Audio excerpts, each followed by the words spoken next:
All right, last question for me to catch up on so far this week. This one was brought up just this last Sunday. I thought it was really good, and I'll just call him out because it was Gene that brought it up, and I think it's really good, right? So I read at the end in Romans 10:4, and it says that Christ is the end of the law for righteousness, and it's as we walked through, where do we get our righteousness from? We get our righteousness from Christ. We don't get our righteousness through works. We don't get our righteousness through obedience and sacrifices and offerings and things like that. Our righteousness comes through faith, right? We read that in Romans chapter 3. So then what then is the implication of Christ being the end of the law? I kind of drew that timeline and showed that, like, then there's Christ, and he's the end of the law in so much as that's the solution for righteousness. That is where we get our righteousness from. What I was not trying to imply is that the law has no place in our lives.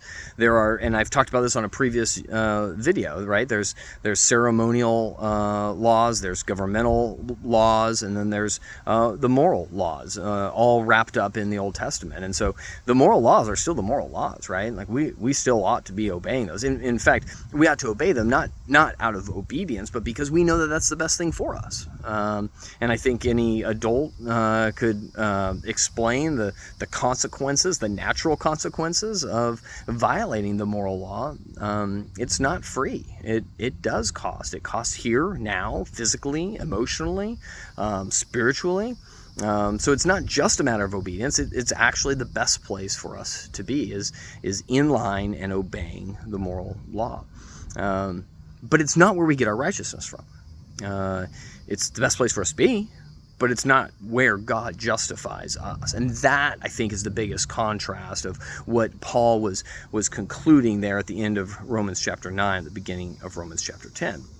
Incidentally, I think it's worthwhile to say that, so then what is our obedience? And I might be stepping on chapter 10 or 11, I'm not sure, but I'll just keep going with this. But what then is the purpose of obedience? Well, the purpose of obedience is we obey out of our righteousness. We obey because we want to, because we've been reconciled to God, because we know that obedience to God is the best place for us. We don't obey in the hopes that we will be deemed righteous, right?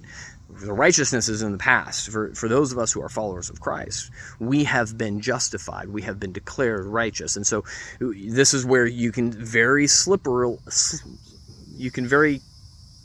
closely, I don't know what I was trying to say, go down the path of works righteousness when you start to think that you need to obey in order to do this. This goes into that minimum obedience or super obedience, right? And so it's important for us to understand the righteousness as followers of Christ. We have that through faith.